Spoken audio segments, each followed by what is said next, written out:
Хәерле көн исәмез, хөрмәтле коллегалар. Без язга хәтле яз төбәгара драматургия бәйгесенә багышланган матбугат конференциясын башлап җибәрәбез һәм безнең бүгенге спикерлар. Туфан Рифалай Имаметдинов, Кәрим Тинчурин исемендәге Татар дәүләт драма һәм комедия театрының баш режиссеры. Шулай ук Кәрим Тинчурин исемендәге Татар дәүләт драма һәм комедия театрының әдәби бүлек мөдире Гөлназ Бәдретдин һәм Идел журналының баш мөхәррире Рәмзия Резван кызы Галимова.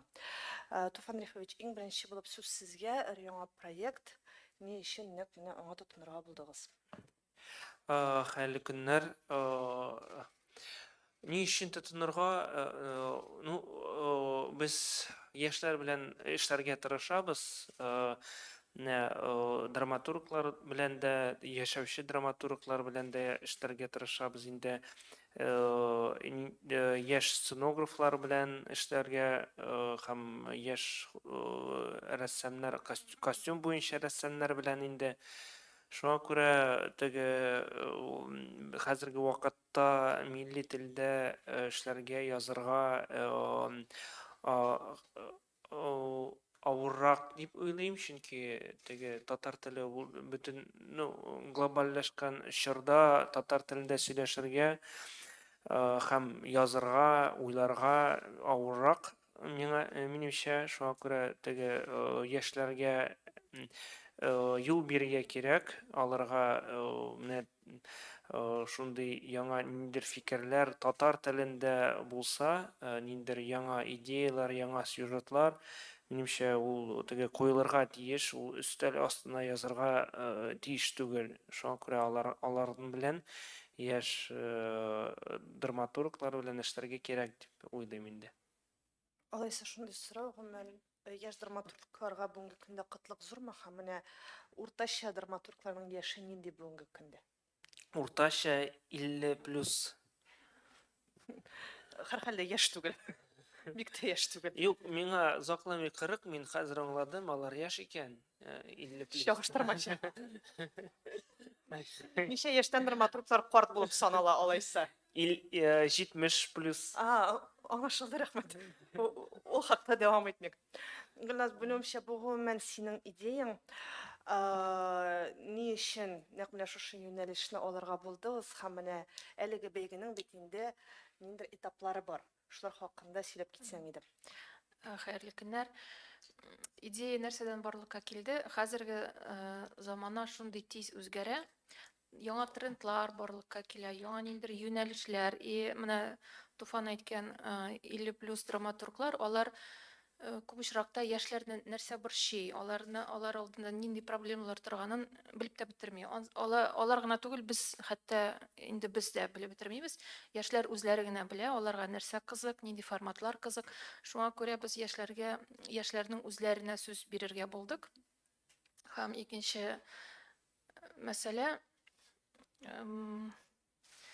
әсәрләр, заманча кызыклы әсәрләр җитми безгә, театрларга. Без яңа классикага әйләнеп киләбез. Шундый очракта булды әле, сөйләргә ярыйдыр. Без бер классик драматургның әсәрен куймакчы идек. Һәм тагын бер татар театры шул ук әсәрне шул ук айда, шул ук көннәрдә чыгара икән. Шундый әйбер килеп чыкты. Без кисешәбез. Классиканы алабыз да кисешәбез. Бер үк әйберләрне бөтен театрлар чыгара, шуңа күрә безгә яңа авторлар, яңа әсәрләр кирәк. Этапларга килгәндә, без хәзер гаризаларны җыябыз. Гаризаларны җыеп бетергәч 15 декабрьгә хәтле безнең яшь авторлар Туфан белән очраша, белем программасы була анда. Туфан аларга юнәлешләр, темаларны күрсәтәчәк, алар аның белән җавап сорау форматында да аралашалы. Аннан без аларга, авторларга вакыт бирәбез, яшьләргә, үзләренә язарга. Алар март аена хәтле язалар, аннан без Идел журналы белән бергә иң яхшы әсәрләрне сайлап, лонг-лист төзибез. Аннан читкалар була безнең театрда. Читкалар нәтиҗәсендә шорт-лист төзелә. Аннан инде артистлар үзе сайлап, режиссерлар үзе сайлап ала әсәрне. Ул әсәр безнең театр сәхнәсендә куелачак. Һәм тагын бер шундый әйбер бар. Ул бер генә әсәр җиңде дә, бер генә әсәрне куябыз дигән сүз түгел. ул берничә әсәр булырга мөмкин. Ул киләсе елларда куелырга мөмкин. Шуңа күрә андый катгый шикләр юк. Менә син әйттең, актерлар, режиссерлар сойлап ала әсәрне һәм тагын без шуңа кайтабыз, яшьләр сойлап алмый, димәк, барыбер профессиональ даирә сойлаячак бу. Кайсы әсәрнең куелуы. Безнең театрда 3 режиссер бар. Баш режиссер һәм тагын 2 режиссер. Алар әле 30-ында тутырмаган. Алар яшь. Аллаһка шөкер, иле түгел. Һәм тагын бер әйбер әйтәсем килә инде. Менә иң башыннан инде бу форматны уйлап чыгаргач, мин уйлаган идем, менә мен бер төгәл тема бирәм аларга, алар шул темага язырлар дип. Әмма менә бер-ике атна элек Илгиз Зәйниев миңа бер пьеса җибәргән иде. Мин аны әле күптән әйткән идем, иттифак белән берәр әйбер эшләсем килә. Хип-хопер жанрында инде теге әйдә яз әле, ул язды, миңа бик кызык форматта тоелды ул теге анда иң башында пьесаның әйтелә инде Тарантино Голливудта теге елап ята бу сюжетны карагач инде такой запутанный бөтен әйбер теге очень шундый теге бик кызыклы, бик абсурдлы әйбер инде. Һәм мин карадым, бу чынлап та ниндидер яңа формат, яңа сюжет.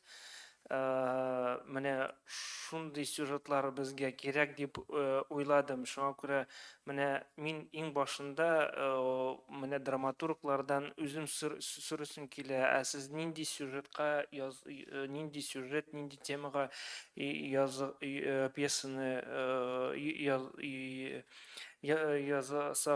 язасыгыз килә, чөнки теге мин әйтсәм, ул чынлап та ниндидер, теге кысаларга кертәм мин аларны, теге минем менә мондый тема бар. Миңа менә мәсәлән, мин аларга әйтергә теләгән идем, теге ниндидер бер тарихи сюжетка безнең бит 90 еллык театрның һәм теге Рабит абый гел сөйли инде шул бер сюжетны Камал Тинчурин һәм аның белән эшләгән актерлар монда ачлык булганда инде аларга Урта Азияга алар чыгып китәләр дә, анда ярты юлда инде ниндидер чүлдә аларның вагоннарын теге отцепили һәм алар менә чүл уртасында калдылар инде.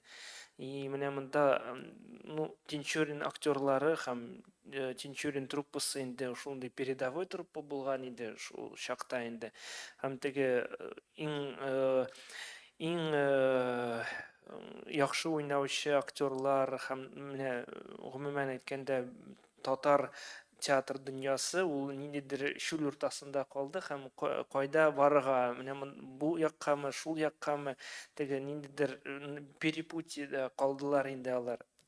Шуңа күрә менә мондый тема миңа якын һәм безнең татар театры хәзер кайда бара, нинди юнәлеш үзенә сайлап ала дигән тема булган иде, әмма менә Илгиз җибәрде дә, аннары теге мин чынлап та менә яшьләрдән сорыйга аларга нинди тема, аларга нинди форма кызык икән. Шуңа күрә иң башта аларның белән утырып сөйләшеп ишетәсем килә. Шулай бик зур рәхмәт. Рәмзия, сүз сиңа. Идел журналы әлеге проектның шулай ук партнеры, яңадан менә шу җиңүчеләрнең әсәрләрен Идел битләрендә күреп булачакмы, я булмаса ничек? Хәерле көннәр. Тинчурин театры безгә Идел журналына шушы тәкъдим белән чыккач, без инде 4 куллап шундук ризалаштык. Чөнки чыннан да бүтән барыбызның бер максат дип әйтик инде. Гомумән Идел журналының төп максаты инде ул нәкъ менә яшьләргә юл бирү, аларны таныту һәм аларга мөмкинлекләр ачу, нәкъ менә матбугат чарасы буларак беренче чиратта.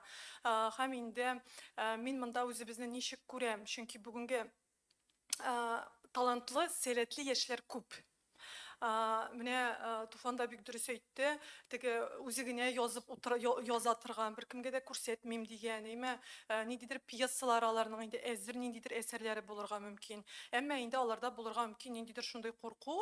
Мәсәлән, Тинчурин театры бит инде ул классик театр, бүтән 90 еллык юбилейын билгеләп үтә бит. Һәм инде шундый конкурс игълан ителде. Аларның теге яшьләр җибәргән пьеса шул зур сәхнәдә куела ала дигәч, кемдәдер ниндидер курку да булырга мөмкин.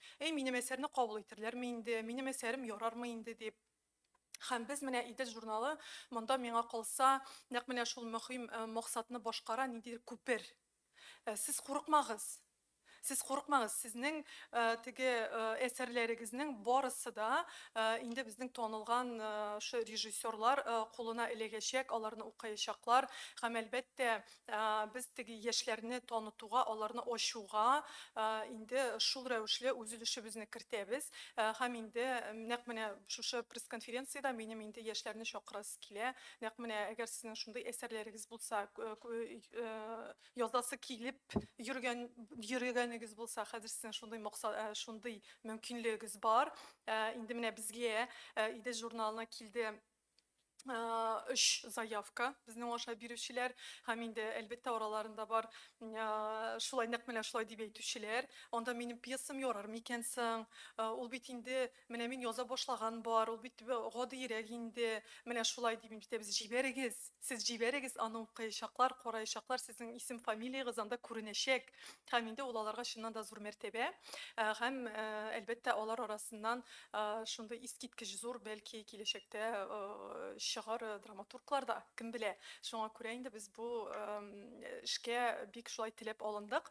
Һәм әлбәттә инде без үз ягыбыздан килгән барлык эшләрнең иң яхшыларын үзебезнең журнал битләрендә әлбәттә бастырачакбыз. Әлбәттә инде ул тулысынча басылмаска мөмкин, чөнки пьесалар инде алар безнең узун. Әмма шулай да без ниндидер кызыклы формат эзләп табып, аларны үзебезнең журнал битләрендә бик тә күрәсе килә. Чыннан да теге пьесалар әле менә мин 6 ай эшлим, әле безнең журналда пьесалар чыкканы юк. Шуңа күрә без ачык. Рәхмәт.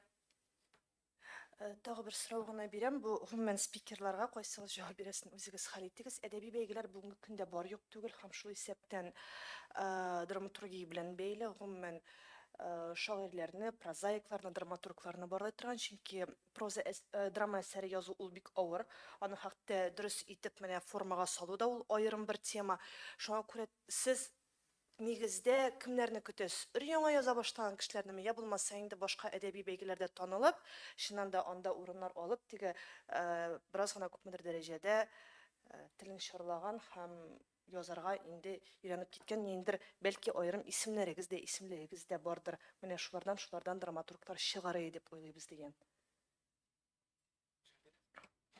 Ну, без шуңа күрә теге яңа исемнәр ачыр өчен шуңа күрә яшь чикләүне 35 дип куйдык. 18 яшьтән. Чөнки безнең яшь драматурглар бар, теге 35-тән 40-ка хәтле.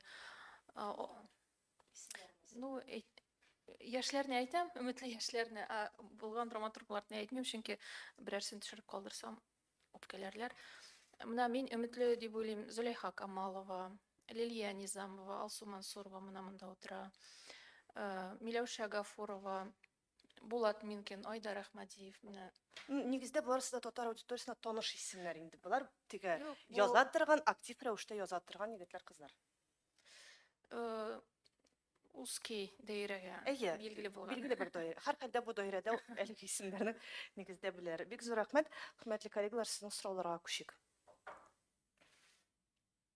Даже татар информда да сорау юк. Бу нонсенс. Бәлки менә монда утыра торган яшь студентларның сораулары бардыр. Бәлки арагызда яза торган кешеләр бардыр һәм әлеге бәйгедә катнашырга теләүчеләр. Микрофон. Я булар татарча беләләр, булар татар журналистикасы бүлегендә.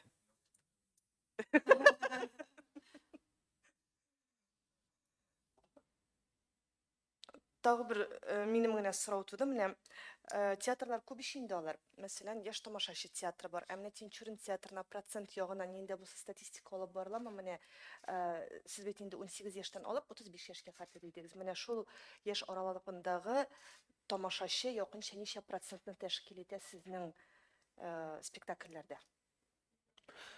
Ну, минде төгәл процент юк инде. Якынча без менә күп кенә Пушкин карта белән эшлибез. Анда менә татар теле, сәхнә теле, беренче театр безнең күп йөри инде.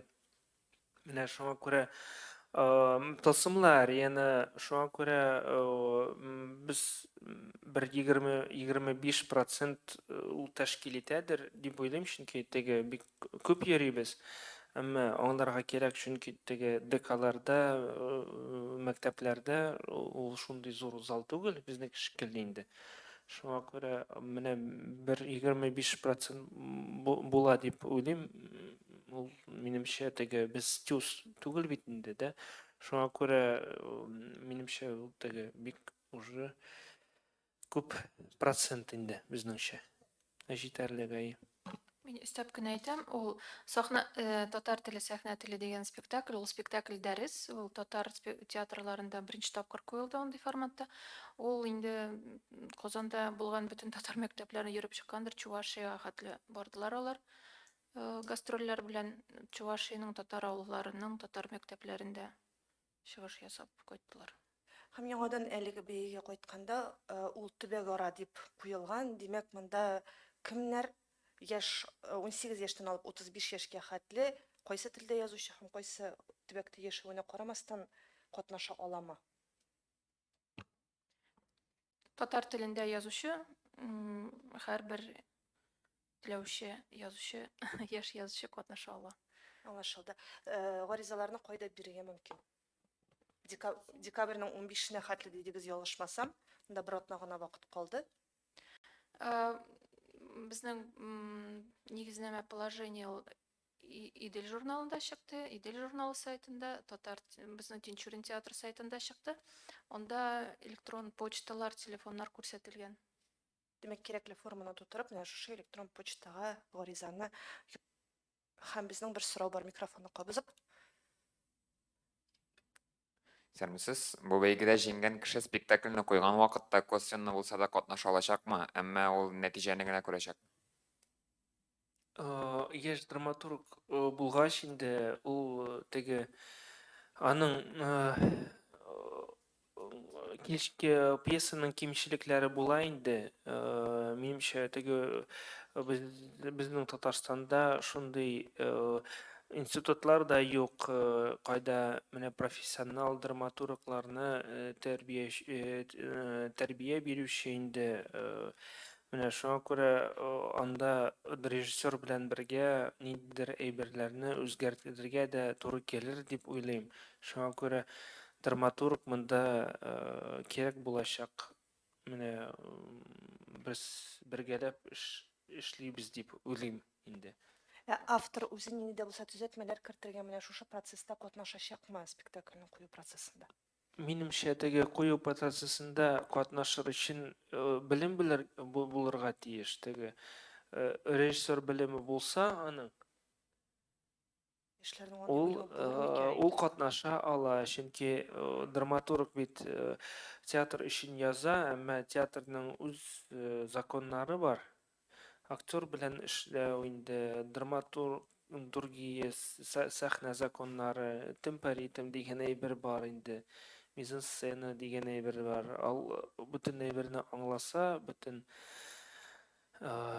менә шундый авыр зур структураны ул катнаша алачак. Рәхмәт. Һәм һәрбер бәйгенең бит инде аның призовой фонд дигән өлеше бар. Бу бәйгенең иң зур бүләге нәрсә? Һәр кеше минемчә үзенчә шул сорауга җавап бирә инде. Кемгәдер иң зур әйбер инде үз пьесаны сәхнәдә күрү, кемнеңдер акча. Шуңа күрә менә без драматурглар белән эшләгәндә аларга түлибез инде, ул теге бушка түгел, бушка эшләтү теге Барысына да түләмисездер иш. А? Барысына да түлисезме, я булмаса җиңүчеләргә. Юк, Спектакль- куелса, куелган вот спектакль әйе, куела. әйе, куелган спектакльгә гына теге драматургка түлибез. Ул бик тырышты, яхшы пьеса язды, шуңа күрә. Үзенең гонорарын алачак. Әйе инде, әйе. Өстәп. Мин бер әйбер генә өстисем килә, без пресс-конференция хәтле Туфан Рифович белән сөйләштек. Татар телендә генә түгел, башкорт телендә булса да кабул итәбез эшләрне.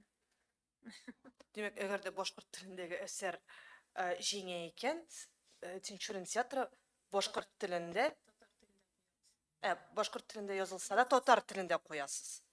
Алайса инде Әйе инде, әйе. бер Без- бәйге игълан итүләрен көтеп утырдыр. Мин чынлап әйткәндә теге татар, башкорт теге мин аларны бүлмим дә, минемчә ул теге ниндидер бер зур ну милләт безне аерга да кирәк түгел, теге аерсаң теге ниндидер конфликтлы әйберләр чыга башлый. Бу безнең драматург, бу безнең шагыйрь, теге минемчә теге ул мелкие, теге бытовые какие-то ниндидер әйберләр, ул безнең арада шундый әйберләр булырга тиеш түгел. Ул ниндидер искусственный эшләнгән әйберләр минемчә. Без бер телдә диярлек сөйләшәбез, безнең бер дин, бер нинди гореф-гадәтләр, бер әйберне ашыйбыз инде, теге ит, бәрәңге һәм теге камыр. Ну, без бөтен милләтләр формашыбыз инде. Төрле формада кемнекедер эчпишмак, кемнекедер шәңгә һәм башкалар. Әйе, шуңа күрә теге менә мин башкорт телендә язсалар, без татар телендә тәрҗемә итәбез дә куябыз. Чөнки аларда да яшь драматурглар бар дип уйлыйм. Шәп, бик зур рәхмәт. Башкортлар әгәр дә шундый ук бәйге оештырсалар, татар телендә кабул итеп, яңадан башкортча куйсалар да бик әйбәт булыр иде киләчәктә инде монысы. Хөрмәтле коллегалар, тагын сорауларыгыз булса рәхим итеп, чөнки безнең вакыт чыгып килә. Булмаган очракта 15 декабрьгә кадәр гаризалар юлаучы булса рәхим итегез. Һәм аннан менә инде Гөлназ әйтеп узган менә шушы этапларны узып, кемнең әлеге Төбәкара драматургия бәйгесендә җиңүен Идел журналы битләрендә күрербез һәм Кәрим Тинчурин исемендәге театр сәхнәсендә күрербез дигән өметтә калабыз. Бик зур рәхмәт. Уңышлар сезгә, катнашучылар күп булсын. Татарча язсыннар.